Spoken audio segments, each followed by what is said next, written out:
دوستو، قدیم مصر کی تہذیب دنیا کی سب سے قدیم اور متاثر کن تہذیبوں میں سے ایک ہے۔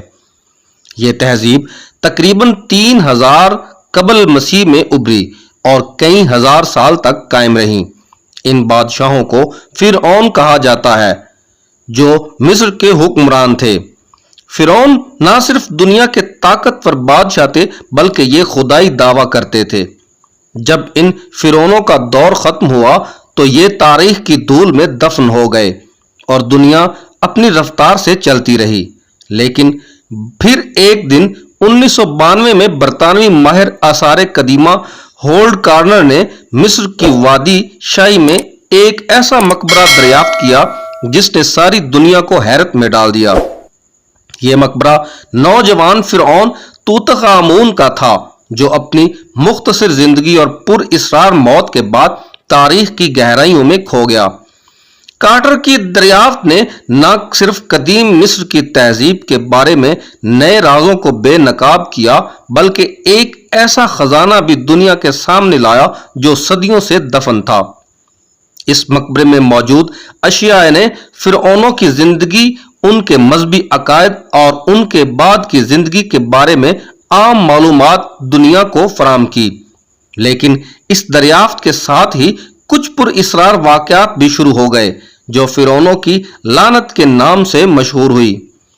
ناظرین، 1992 کی اس تاریخ ساز دریافت کے دوران کارٹر اور اس کے ساتھیوں کو جب توتنخ آمون کا مقبرہ ملا تو وہ اپنی آنکھوں پر یقین نہیں کر پائے۔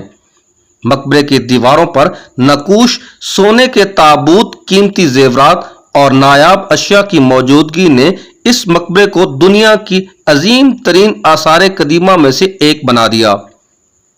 یہ خزانہ نہ صرف دنیا کے لیے حیرت کا باعث تھا بلکہ ایک نئے خوف کا آغاز بھی تھا۔ مقبرے کے اندر موجود خزانے کی حفاظت کے لیے قدیم مصر کے لوگ اپنی خاص رسومات اور دعاؤں کا سہارا لیتے تھے۔ لیکن جب ان اشیاء کو باہر نکالا گیا تو ایک سلسلہ شروع ہوا جو نہ صرف کارٹر کی ٹیم کے لیے بلکہ دنیا کے لیے بھی ایک خوفناک تجربہ ثابت ہوا۔ کارٹر کی ٹیم نے مقبرے کے دریافت کے بعد اس کے اندر موجود خزانے کو باہر نکالنے کا کام شروع کیا، لیکن جلد ان لوگوں کو عجیب و غریب مشکلات کا سامنا کرنا پڑا۔ لارڈ کارنر جو اس مہم کے معلم معاون تھے، ایک پر اسرار بیماری کا شکار ہو گئے۔ ان کے گال پر ایک مچھر کے کاٹنے سے انفیکشن ہوا جس نے جلد ہی پورے جسم کو اپنی لپیٹ میں لے لیا اور وہ شدید بخار اور درد سے تڑپتے رہے اور چند ہی دنوں میں ان کی موت ہو گئی۔ ناظرین، حیرت انگیز طور پر جب ان کی لاش کا معائنہ کیا گیا تو ان کے گال پر موجود زخم بالکل اسی جگہ تھا جہاں توتنخ آمون کی ممی کے چہرے پر ایک زخم تھا۔ لارڈ کارنر کی موت کے بعد ان کے بھائی ایوی گریفن کو بھی غیر معمولی حالات کا سامنا کرنا پڑا۔ ایک دن وہ اپنی گاڑی میں سفر کر رہے تھے کہ اچانک گاڑی کا کنٹرول کھو بیٹھے۔ گاڑی تیزی سے ایک گہری کھائی میں جا گری، لیکن یہ حادثہ اس وقت خوفناک ہو گیا جب ای بی کے جسم کو گاڑی کے اندر سے جلا ہوا پایا گیا۔ حیران کن بات یہ تھی کہ گاڑی کے اندر آگ کا کوئی نشان نہیں تھا، لیکن ای بی کا جسم بالکل خاکستر ہو چکا تھا، جیسے کسی نے اسے آگ سے جلا دیا ہو۔ ناظرین گرامی، اس کے علاوہ کارٹر کے سیکرٹری رچرڈ پیٹل کی موت بھی انتہائی خوفناک اور پراسرار تھی۔ ایک رات وہ اپنے کمرے میں سو رہے تھے جب اچانک کمرے میں عجیب و غریب آوازیں سنائی دینے لگی اور ان کے بستر کے نیچے سے دھواں نکلنے لگا۔ کمرے میں دھواں اس قدر ہوا کہ دھوئیں سے کمرہ بھر گیا۔ وہ جان بچانے کے لیے بھاگنے لگے، لیکن جیسے ہی دروازہ کھولنے کی کوشش کی، دروازہ خود بخود ہی بند ہو گیا۔ ان کی چیخیں سننے والے لوگ دروازہ توڑ کر اندر پہنچے تو انہیں رچرڈ کو زمین پر بے جان پایا اور ان کے چہرے پر شدید خوف کے آثار تھے اور ان کی آنکھیں کھلی کی کھلی رہ گئیں۔ ناظرین، اس کے علاوہ ڈاکٹر بیکر جو کہ کھدائی کے دوران سائنسدانوں کی ٹیم کا حصہ تھے، ان کی موت بھی انتہائی خوفناک طریقے سے ہوئی۔ وہ اپنی لیب میں کام کر رہے تھے جب اچانک ان کے سامنے ایک پرانا نقاشی والا آئینہ ٹوٹ کر گرا۔ जैसे ही आईना टूटा, कमरे में अजीब सी सर्दी फैल गई और डॉक्टर पेकर का जिस्म आहिस्ता आहिस्ता मंजमद होने लगा। वो अपनी जगह पर खड़े रह गए और उनके जिस्म पर बर्फ की तरह चमकने वाली तह जम गई। चंद लम्हों में इनका जिस्म मुकम्मल तौर पर बर्फ में तब्दील हो गया और वो यकबस्ता होकर मर गए। नाज़रीन ग्रामी, ये तमाम अमवात न सिर्फ पुरइसरार थीं बल्कि इनमें खौफ और दहशत का अंसर भी नुमाया था। फिरौन की लानत ने इन लोगों को न सिर्फ मारा बल्कि इन्हें दर्दनाक और वहशतनाक तरीके से मौत के घाट उतार दिया, जिसने लोगों के दिलों में हमेशा के लिए खौफ की कैफियत पैदा कर दी। इन पुरइसरार अमवात के बाद तूतखामून की मम्मी का राज मजीद गहरा हो गया और कई दहाइयों तक कोई भी इस लानती खजाने के करीब जाने की जुर्रत न कर सका। मगर जैसे जैसे वक्त गुजरता गया, जदीद साइंस और टेक्नोलॉजी ने इंसानों को ऐसे हथियार फराहम किए जो नाकाबिले तसव्वुर थे। 21वीं सदी के आगाज में कुछ बेखौफ साइंसदानों ने एक नया और इंतहाई खतरनाक तजर्बा करने के फैसला किया। वो तूतखामून की मम्मी को दोबारा जिंदा करना चाहते थे।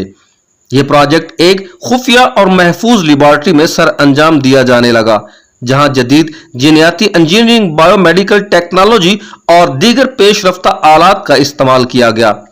इस तजर्बे के पीछे वही जज्बा था जो हमेशा से इंसानी तजस्सुस को तहरीक देता रहा, और वो तजस्सुस माजी के राजों को जानने की कोशिश। लेकिन इस बार यह तजर्बा न सिर्फ तारीख को जिंदा करने की कोशिश थी बल्कि एक ऐसे राज को बेनकाब करने की भी कोशिश थी जो सदियों से छुपा हुआ था। इस प्रोजेक्ट को अंजाम देने वाली टीम में दुनिया के बेहतरीन साइंसदान शामिल थे।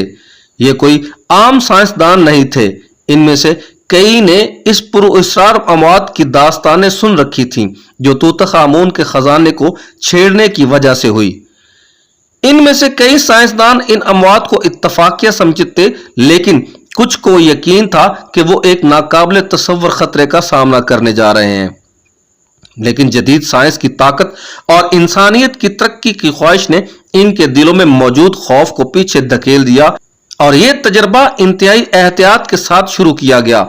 साइंसदानों ने मम्मी के डीएनए को दोबारा फाल करने की कोशिश की, इस उम्मीद में कि वो हजारों साल पुराने जीन्स को दोबारा जिंदा कर सकेंगे। लेकिन जैसे ही तजर्बा आगे बढ़ा, लेबोरेटरी में अजीबोगरीब वाकयात शुरू हो गए। कमरे की दीवारों पर साए नमूदार होने लगे, आलात खुद ब खुद चलने लगे और हवा में एक अजीब गैर मरई बोझलपन का एहसास होने लगा। मम्मी के चेहरे पर अजीबोगरीब तासरात शुरू हो गए। लेबोरेटरी के अंदर मौजूद लोगों की हालत गैर होने लगी और एक साइंसदान ने अचानक चीखें मारना शुरू कर दी और इनकी आंखों से खून बहने लगा। दूसरा साइंसदान बेहोश हो गया और दोबारा कभी होश में नहीं आया। जैसे ही मम्मी को जिंदा करने की कोशिशें की गई, फिरौन की लानत दोबारा फाल हो गई। कई अराकीन पुरइसरार हादसात का शिकार हुए और मरने लगे। कुछ लोगों ने लेबोरेटरी छोड़ने की कोशिश की, लेकिन जैसे ही वो दरवाजे के करीब पहुंचते, दरवाजा खुद ब खुद बंद हो जाता और इन्हें अंदर ही कैद कर दिया जाता। कुछ की मौत दिल दहला देने वाले तरीके से हुई। किसी का जिस्म अचानक आग के शोलों में जल गया तो किसी के जिस्म पर बर्फ जम गई। आखिरकार इस पुरइसरार तजर्बे को दोबारा रोक दिया गया। फिरौन की मम्मी को दोबारा जिंदा करने की कोशिश नाकाम रही, लेकिन इस कोशिश ने एक नई लानत को जन्म दे दिया। इस प्रोजेक्ट के बाद इस मुहिम में शामिल होने वाले तकरीबन तमाम अफराद पुरइसरार तरीके से मर गए और दुनिया को यह सबक मिला कि कुछ राज हमेशा छुपे रहने के लिए ही होते हैं। नाज़रीन, अगर आप इस तरह की पुरइसरार वाकयात और मालूमाती वीडियो देखना चाहते हैं तो हमारे इस चैनल को लाइक और सब्सक्राइब जरूर कीजिएगा। शुक्रिया।